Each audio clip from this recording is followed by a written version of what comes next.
Assalamualaikum warahmatullahi wabarakatuh. Hai semuanya, di video kali ini kita akan membahas sumber daya maritim yang ada di Kepulauan Riau. Nah, dalam video ini kami akan membahas 3 sumber daya maritim yang ada di Kepulauan Riau. Yang pertama, mangrove, yang kedua, pantai, yang ketiga, terumbu karang. Ekosistem hutan mangrove. Hutan mangrove dikenal sejak 3000 tahun sebelum Masehi.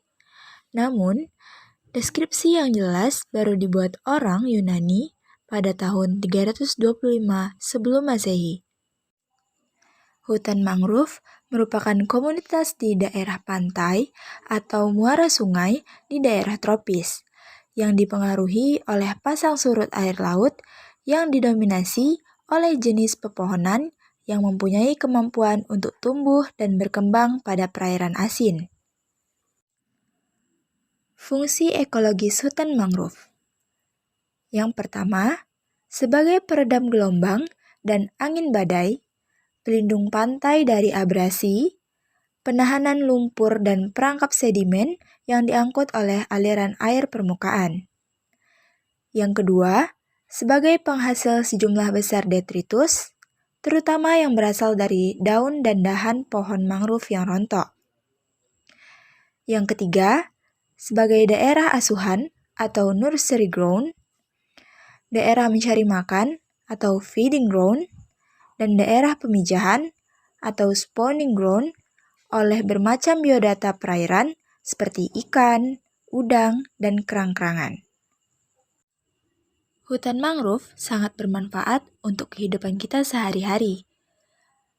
Contohnya sebagai penghasil kayu untuk bahan konstruksi, contohnya kayu bakar. Contoh kedua, sebagai bahan baku untuk membuat arang dan pulp. Dan yang ketiga, sebagai pemasok larva ikan dan udang alam. Selain memberi manfaat yang besar dalam kehidupan kita, kawasan hutan mangrove bisa dikembangkan menjadi salah satu objek wisata. Dengan cara ini, maka hutan mangrove akan menjadi tujuan wisata dari berbagai daerah maupun mancanegara. Pariwisata akan memberikan dampak ekonomi yang sangat baik untuk masyarakat di sekitarnya dan negara secara khusus. Nah, selain itu, ekowisata mangrove merupakan kegiatan pariwisata yang memberikan edukasi kepada wisatawan untuk menjaga kelestarian alam serta budaya masyarakat untuk dijadikan daya tarik dalam menjaga keberlangsungan hidup dan ekosistem mangrove yang memiliki banyak potensi dan manfaat dengan keindahan alam dan lingkungannya. Pantai merupakan salah satu sumber daya maritim.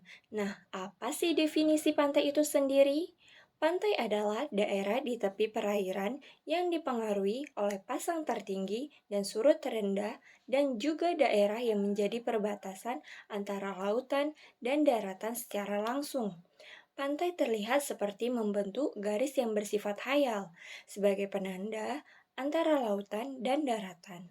Garis pantai adalah garis batas pertemuan antara daratan dan air laut, di mana posisinya tidak tetap dan dapat berpindah sesuai dengan pasang surut air laut dan erosi pantai yang terjadi. Pantai juga mempunyai fungsi. Nah, yang pertama sebagai objek wisata, seperti yang diketahui bersama, pantai memiliki keindahan alam tersendiri. Oleh karena itu, keindahan pantai bisa dimanfaatkan untuk menjadi sarana rekreasi manusia untuk melepas penat. Yang kedua, sebagai sumber protein hewani. Pantai adalah tempat para nelayan memulai hari untuk mencari ikan dan banyak sekali sumber daya hewani yang beraneka ragam. Pantai yang landai merupakan daerah potensial untuk budidaya udang windu dan ikan bandeng. Yang ketiga, sebagai area tambak garam.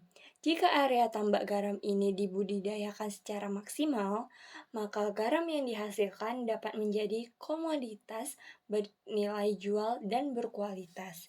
Yang keempat, sebagai daerah pertanian pasang surut.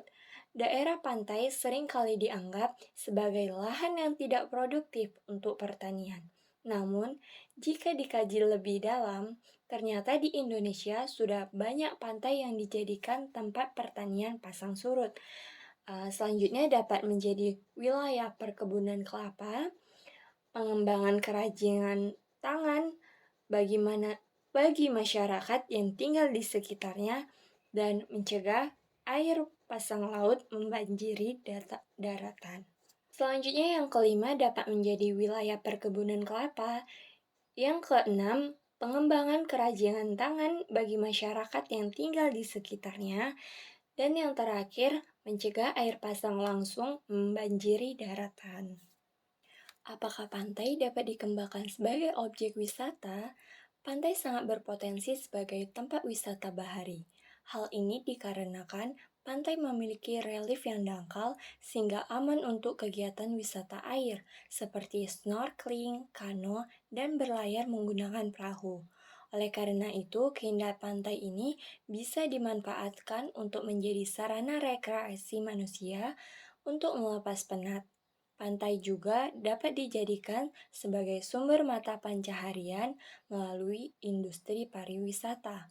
Jadi, jawabannya pantai ini sangat berpotensi sebagai objek wisata.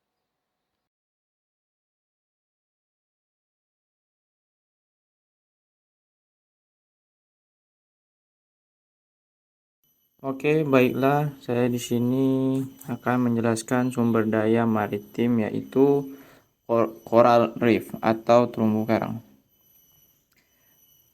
Terumbu karang adalah ekosistem bawah laut yang terdiri dari kumpulan binatang karang yang membentuk struktur kalsium karbonat atau batu kapur. Ekosistem terumbu karang merupakan habitat bagi berbagai satwa laut dan menjadi penjaga keanekaragaman hayati di laut.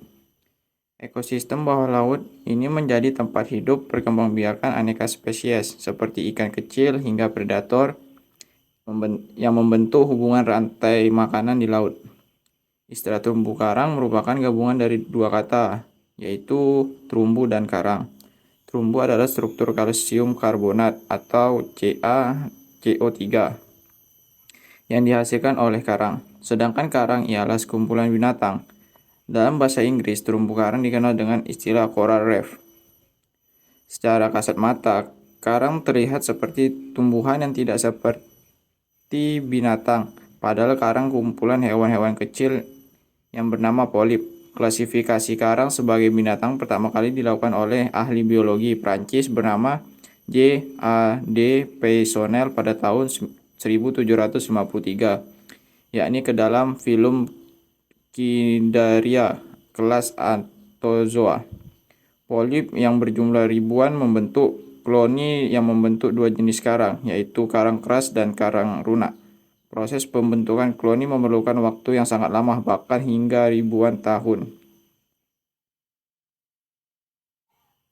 Yang kedua, fungsi dari sumber daya terumbu karang. Yang pertama, ekologis, tempat berlindung, cari makan, bertelur atau beranak, hidup dan sebagai rumah bagi hewan-hewan terumbu karang. Ekosistem yang mendaur zat-zat hara secara efisien. Yang kedua, ekonomis, penyedia biota ekonomis dan jasa bisnis pariwisata. Yang ketiga, fisik, pelindung pantai dari abrasi dan mencatat kejadian masa lalu. Ketiga, apakah sumber daya terumbu karang dapat dikembangkan sebagai objek wisata? Menurut saya bisa. Terumbu karang bisa menjadi tempat untuk snorkeling, ya, yang dimana banyak sekali di Indonesia ini. Contohnya yang pertama yang ada di Taman Laut Bunaken, yang kedua Taman Laut Kepulauan Raja IV, yang ketiga Taman Nasional Wakatobi, yang keempat Taman Laut Kepulauan Derawan, dan masih banyak lagi tempat wisata-wisata terumbu karang yang ada di Indonesia ini. Nah, dari penjelasan tadi, diharapkan teman-teman bisa memahami definisi dan fungsi dari 3 sumber daya alam yang kami jelaskan barusan. Mungkin itu saja yang dapat kami sampaikan. Terlebih dan terkurang kami mohon maaf. Kami akhiri dengan wabillahi taufiq wal hidayah. Wassalamualaikum warahmatullahi wabarakatuh.